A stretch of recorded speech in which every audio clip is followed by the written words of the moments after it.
Okay mga kamads, mga kaibigan, welcome back to another content. And for this video, ang iimbestigahan po natin ay si Miss Jamie Cruz.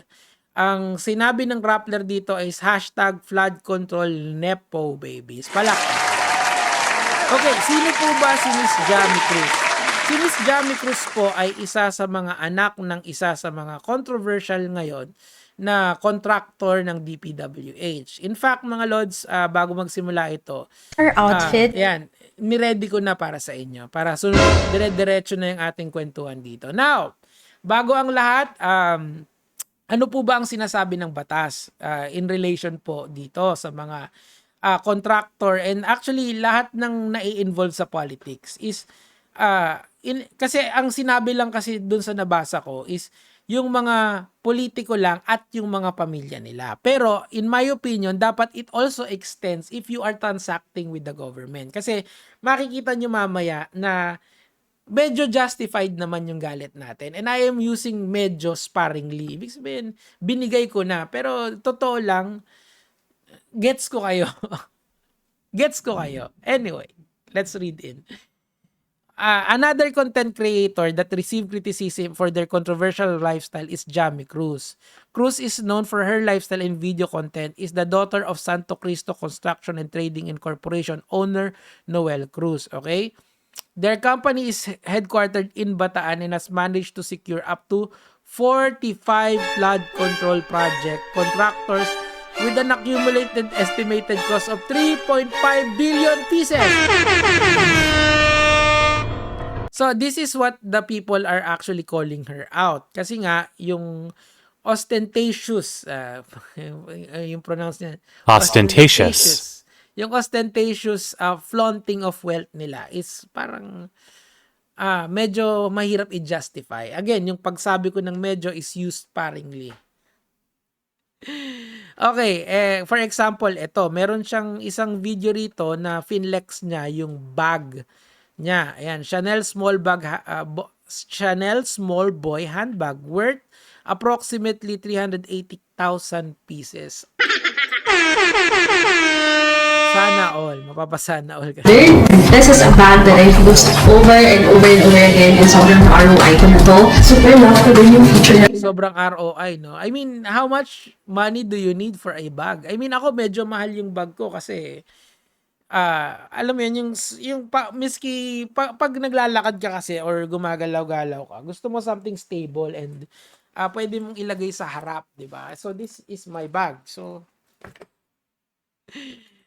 I don't understand why you need a 380k bag.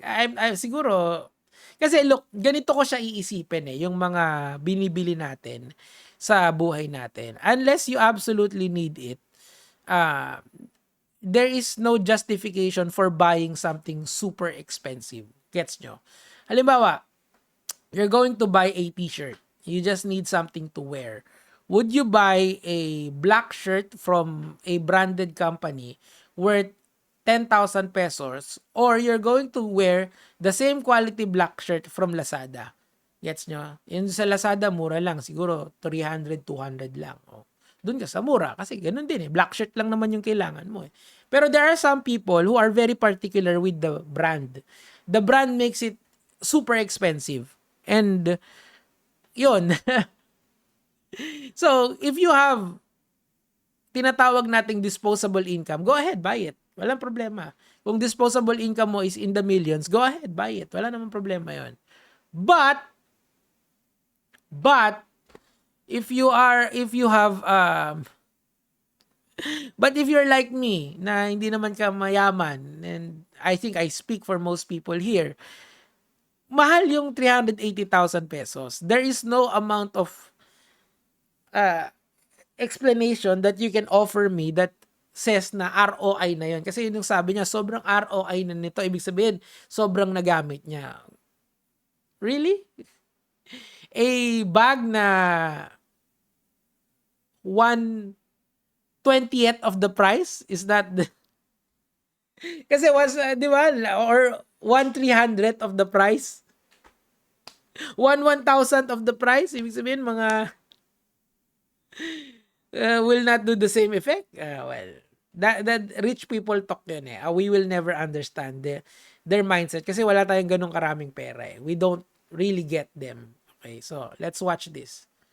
This is what we're wearing. Also, I just wanted to show you our current nail set. Ayan. So Grabe. cute. And here's our makeup. This is the type of makeup that I always go for. Very natural pero glowing. Especially since galing ako ng Korea. I've seen dewy makeup Ayan everywhere. pa isa, yan pa yung isang nirereklamo ng mga tao. Kasi nga, since they are from the government and they keep on going to ibang bansa, parang nagtataka sila, Lord, saan ba galing yung pera mo na yan? Well, papakita ko na lang sa inyo yung sinasabi ng taong bayan. So, It's just being alive. Jamie and Fuave Cruz, Fuave ba? Fivi?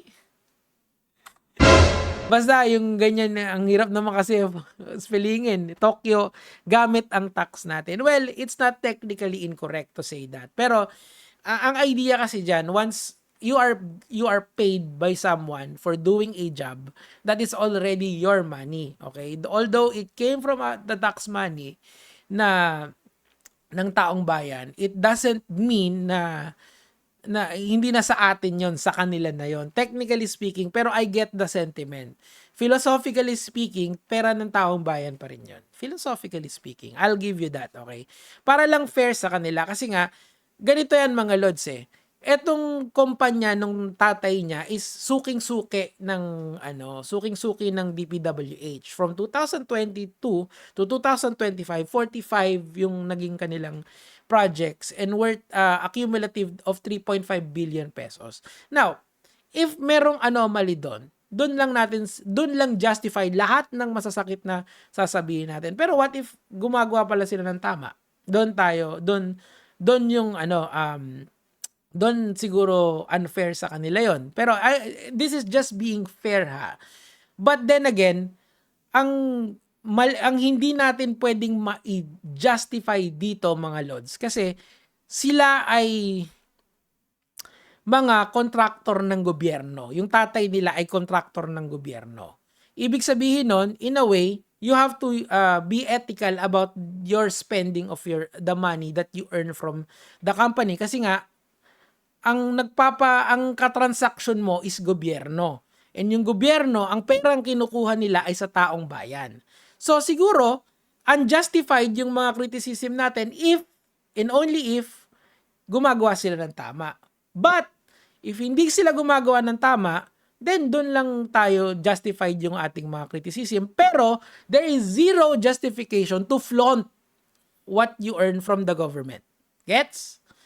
Malinaw yon, di ba? Malinaw na malinaw yon.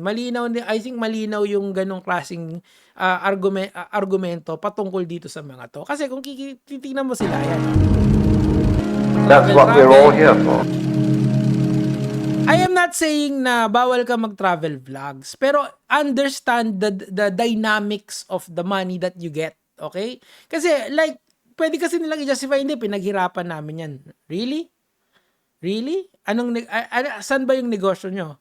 Are you, ano ba kayo? Mga highly skilled individuals ba kayo to get that kind of amount? Are you a CEO of a company? Or do you have a business na sobrang successful, which in this case yung sa tatay nila. Last time you were here, Feb 2020, chinek ko kagabi.